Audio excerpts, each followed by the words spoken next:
Welcome back to Drunk Story Time with K-Fish. I am K-Fish. It's been a hot minute, hasn't it? Lots of reasons for that. Lots of reasons. But this is actually a very special and belated Drunk Story Time. This is a thank you video for noxelementalist, who donated during the Fandom Trumps Hate campaign to charity, and what the gift that they requested in return for donating was a video of me reading their stories. I don't know why, but I'm unbelievably grateful. Thank you for donating, and I hope that that you have fun. Now, I'm not entirely sure how Nox found me.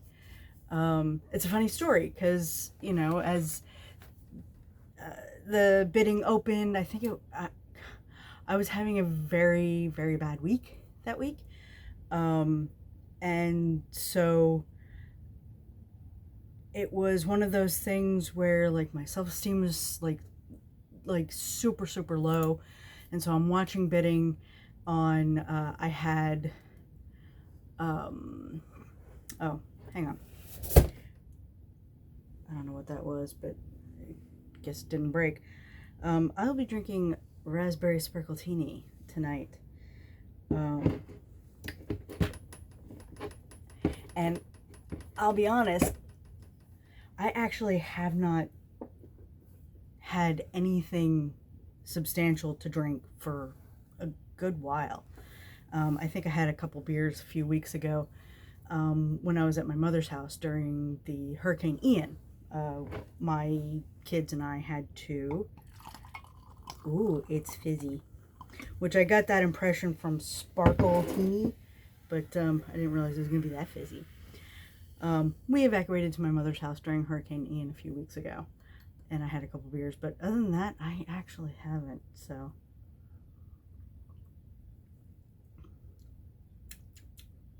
Oh, that's rather pleasant. I've never had it before. I had, like, their version of champagne decades ago at a friend's wedding, but raspberry's pretty good. So I was watching the bidding. I had an auction for this video and also for fics, and my self-esteem was like, no one's gonna bid on me. And then shockingly, I did get bids for both, which was amazing to me. But then when I started looking into and started talking to Nox to figure out, like, what kind of things he wanted, I just did a pronoun, and I am 90% sure I got it right, but I don't want to get it wrong. Nox. He, his, him. Okay. So, you know, trying to figure out what kind of things he was looking for. And he said, you know, anything that I've written is up for grabs. And so I was like, that's great.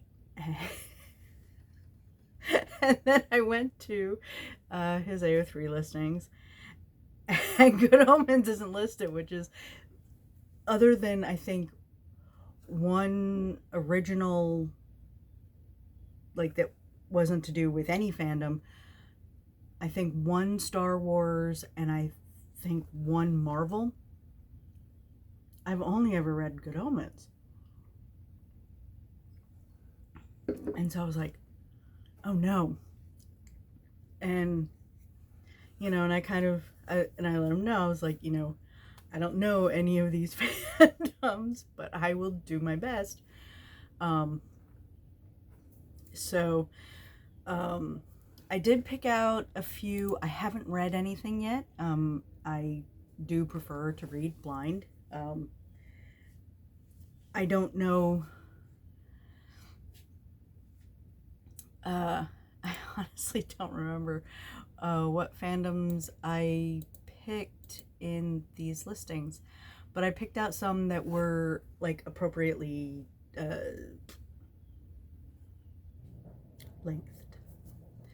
That would work. So once again, I apologize that I recognized a few of the fandoms, but I'd never participated in any of them. And when I say recognized, I mean I've heard of, like say, I've heard of A Knight's Tale. I've never actually even watched the movie. So that is unfortunately, I apologize if I get voices wrong. But let's see what happens. So gonna do a couple of short little one-shot fics and see what happens. So this one, and they're all by Noxelementalist, as mentioned.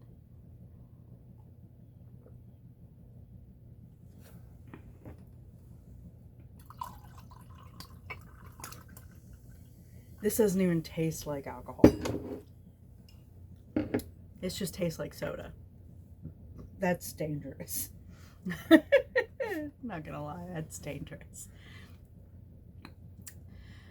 Okay, so this first fic is And There Was Only One Tent. Was there? And the fandom is A Knight's Tale. And this is Edward the Black Prince and William Thatcher.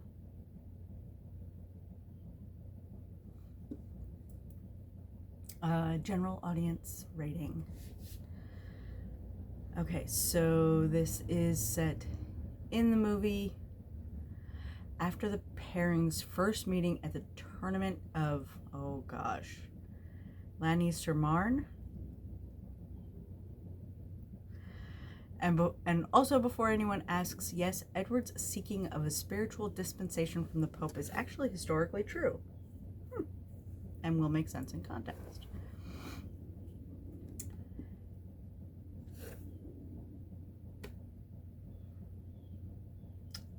Thought I had to burp. I'm sure we can find lodging. Edward heard a voice saying as he rode down the street. The tournament had gone in his favor for once. All tournaments did. No matter what name he chose to joust under, Edward always ended his tournaments rarely undefeated, and with invitations to many a banquet. That was both the blessing and the curse of being the Black Prince. But today's tournament actually saw him joust with a man who hadn't withdrawn, which was genuinely a rare treat, especially when the knight, a foreign one by the name of Ulrich, had turned out to have a build as firm, hair as light, and eyes as fine as his wife. Had he been the single knight Sir Colville, as he had pretended, Edward knew very well what he had been tempted to do with that young man. As the Black Prince, Edward was raised better than to force it. Still, for a brief moment, it had let Edward imagine a different life, and that was worth something. Oh, sure. Who do you suppose we should ask for it? The Black Prince? Another voice said. Well, that's interesting, Edward thought, turning his horse down a side alley toward where he could hear the voices coming from. Roland, William, don't start with me. As he drew closer, Edward noticed that it was Sir Ulrich and his valets. They had gathered in the center of the road, a woman in green standing next to them. Perhaps you should have thought of this last night before... William, tell this woman that at the time it was a good idea, one squire, a burly man, said to Ulrich. His squire speaks very freely, Edward reflected as he listened to them for a moment. I suppose things are different in Gelderland. May I be of assistance? Edward asked after a moment, startling the cluster. Sir Edward, Ulrich said. I didn't see you there.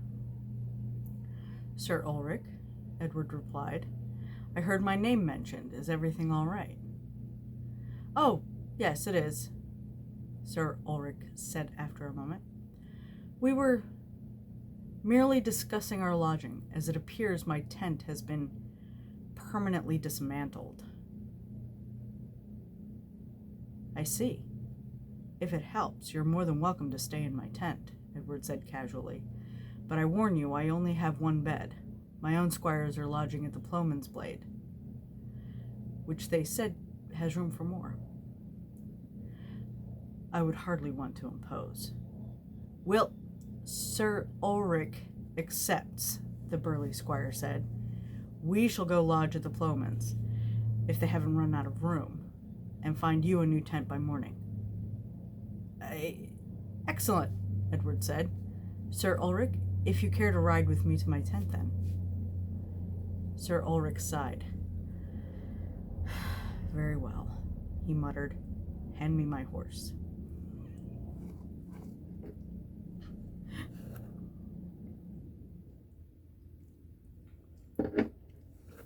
I understand that in context, handing the horse probably means like the reins, but, hand me my horse.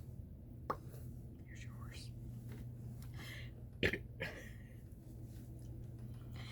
Edward smiled as he watched Sir Ulrich take in his tent.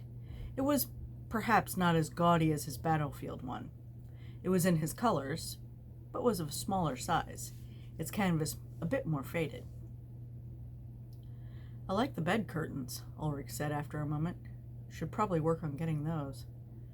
It does help with modesty, Edward said, moving towards a small table on which he kept a pitcher of wine, and with other affairs. I was under the impression you were married. Not quite. We are awaiting a dispensation from the Pope due to our close degree of relation. Close? 3, Edward confessed, wincing slightly as he offered Ulrich a cup of wine, and a spiritual sponsorship as well. Oh. It also doesn't help matters that Joan has had 2 husbands before me. She wants her 3rd husband to be well practiced, then, Ulrich asked, taking the cup. Edward chuckled. That is a polite way of saying it, yes, he said, placing the pitcher down after pouring himself a cup. And are you betrothed, Ulrich? Or is it William? I heard your valet refer to you by such. And if you were to call me Edward instead of Colville... It is William, Ulrich said softly, though that is not a name I use commonly. It'll remain between us, I assure you, Edward said hurriedly. I know what it means to try to hide, even when one fails to do so. And I'm not betrothed to anyone. There was someone I may have lost that chance. But you'll persist, I'm sure. William smiled, a gentle, almost winsome thing. It is not in me to withdraw in bed either. Nor me, though one could take that many ways, Edward replied, taking a sip of his wine. And as your bedmate for tonight, I think I should know which one.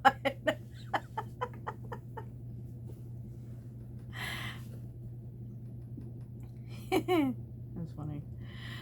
I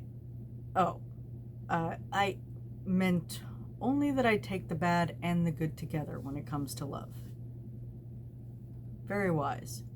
Though that too is questionable when it comes to love. And would you only take the good, Edward? William said, sipping from his cup. Only the best, William, and far and few between are those who would try to take me.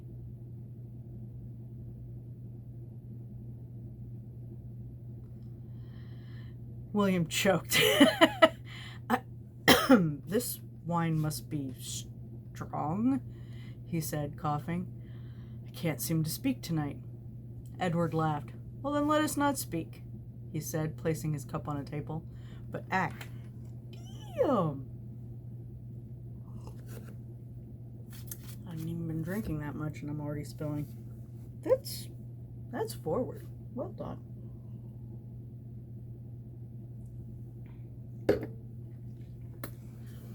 William crossed the few steps toward where Edward was standing, placing his cup on the table next to Edward's. I intend to undress and head to bed, he told Edward carefully. We have a hard course to Bordeaux in the morning. I as well, Edward replied slowly, allowing his eyes to flit over William's body. This is my last tournament of the season, I fear. I must return to the free companies. Then we shall slumber together, William said. We shall. Unless?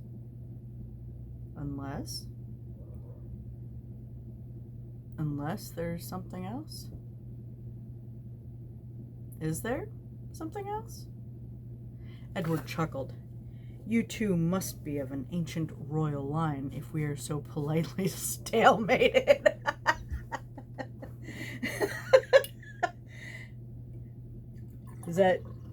I guess that would be a thing, wouldn't it? Where it's just like, kind of like, when you're offering the last piece of cake. Oh, no. Are you sure? Oh, no. Even if the person really wants the cake. Just, that not actually saying what you want. That's funny. Edward, I admit I am not much schooled in these matters, William murmured. But if you're suggesting what I believe you to be, I will confess it is tempting. Very tempting. And yet I would not have you ride out in the morning thinking I left you with a scandal. What if I said it would be no scandal? Edward murmured back, his hands twitching forward to rest on William's hips.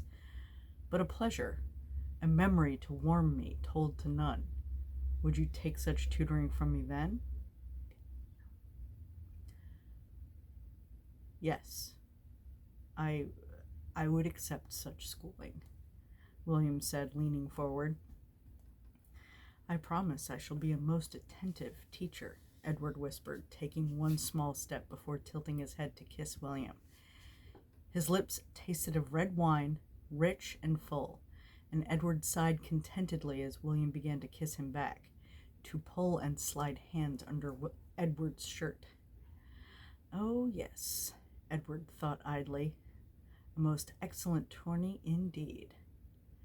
And then Edward thought of nothing else but William, and the feel of his body taut against his. Ooh.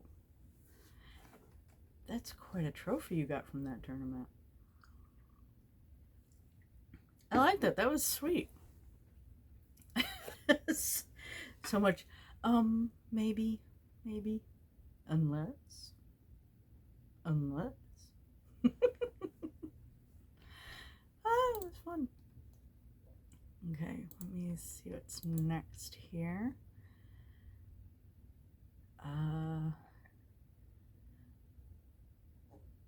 Okay. What is this? Okay.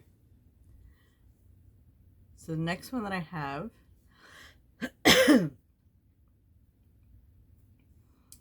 is from the Star Wars sequel trilogy. And the character is BB-8, General Audiences, titled Ain't Nothing But Mammals. Just because the ships are grounded temporarily doesn't mean an astromech droid's job is done.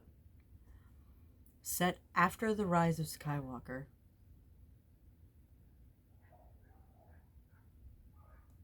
I have opinions on that.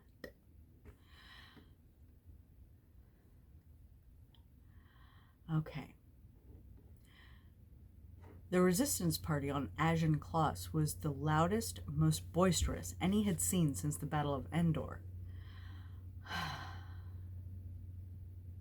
I miss the Yub Yub song. Dancing, music, and laughter were everywhere. Resistance members could be seen sneaking off in pairs and groups. And nobody seemed to panic that they wouldn't return the way that they would have even a day before. Indeed, the sight of hundreds of resistance members and their allies having a rave on a small jungle moon was downright raucous. Rave. And all of it, to BB-8's thinking, was irrelevant data. It wasn't that BB-8 begrudged the break. Data and protocol had established very thoroughly that organics needed breaks to recharge batteries, as they could not plug into a charging station. But for an astromech like BB-8, the party wasn't enjoyable, giving that operatives Magpie, Coat Stealer, and Hotshot organic designations Ray, Finn, and Poe Dameron. Magpie, Coat Stealer, and Hotshot. Yep, that works. That works. Though BB-8 was unsure how organics gained 2-word designations, were off-planet, having chosen to leave the party at day 5 for a few quick runs. It was now day 31, and none of the planes needed any servicing. The extra time and operative absence meant BB-8 could continue working on a project it had begun approximately 18 minutes after returning from planet Pisana. One that, if executed accurately, would yield significant increases in productivity. And so it was that BB-8 quietly, carefully, rolled itself inside the resistance base to Barracks Dormitory Room 70, plugged into its charge station, and placed itself into standby mode beta, or as Operative Hotshot called it, "Are you faking being asleep mode?" Timestamp 02-26-35-15-45. Mode, standby mode beta. Run program, chart, tactilism. Running. Program chart, tactilism, successfully executed. There's a graphic here with some graphs, charts, lots of computations.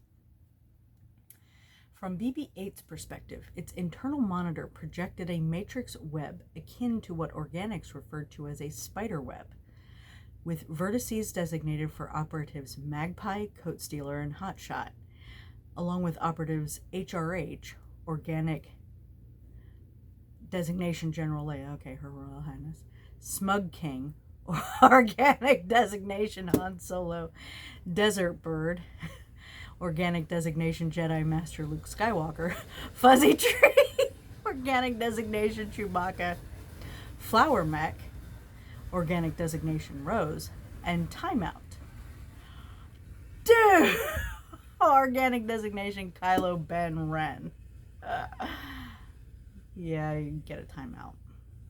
As well as droids R2-D2, alias designation Life Goals, and C-3PO, alias designation Princess. The events of the past several days necessitated adjustments to the map. Working quickly, BB-8 deactivated the nodes of HRH, Smug King, Desert Bird, and Timeout.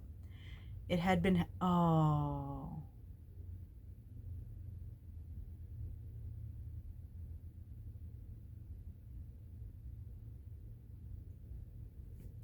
It had been hesitant to do so, lacking affirmative evidence. Severe exposure to the cosmic radiation organics deemed the Force, an undescriptive name, was permanently damaging. But with reports confirming their organic chassis had spontaneously vaporized themselves, deactivation was necessary.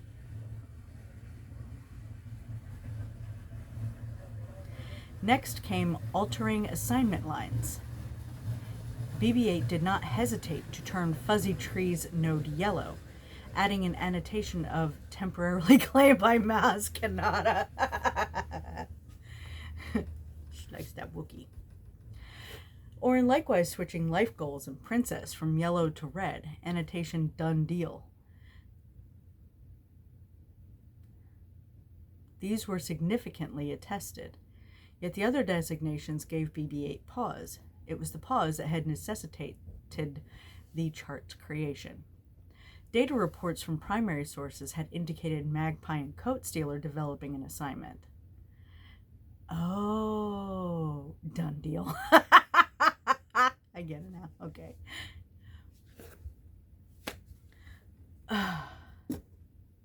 Then, Coat Stealer and Hotshot. Storm Pilot.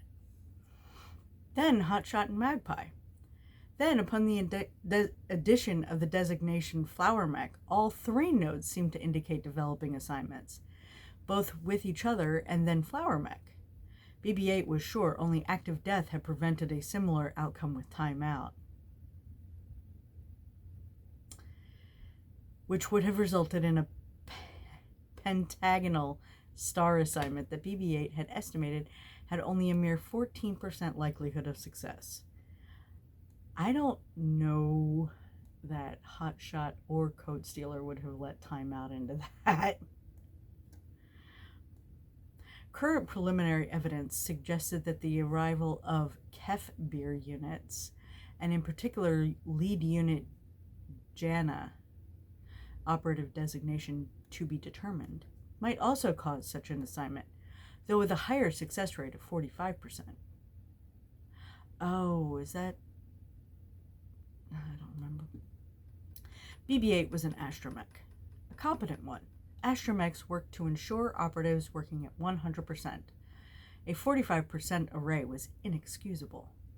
Additional calculations of possible permutations suggested variable success rates.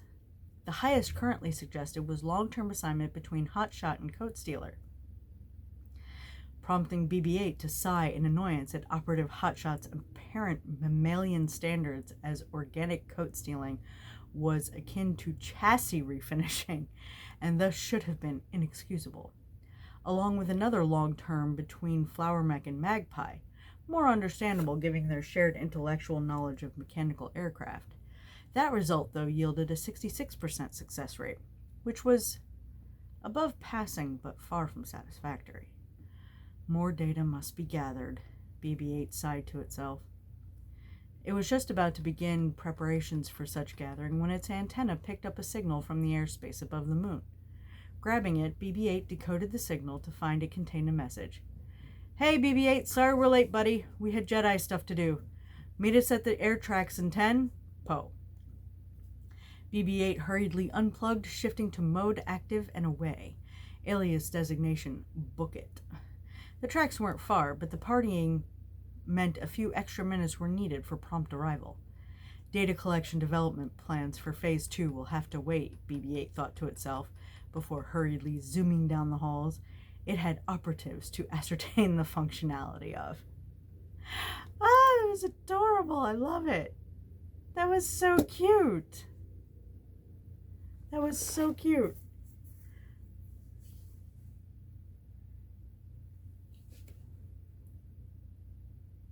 That was super cute. I liked it. Hotshot and Coat Stealer. Time out. Anyway, this is about to hit 30 minutes. I think I'm going to do a second one with another fic or two, as long as they're short like these. But once again, Nox, thank you so much for donating to Fandom Trumps Hate, and I will see you next time.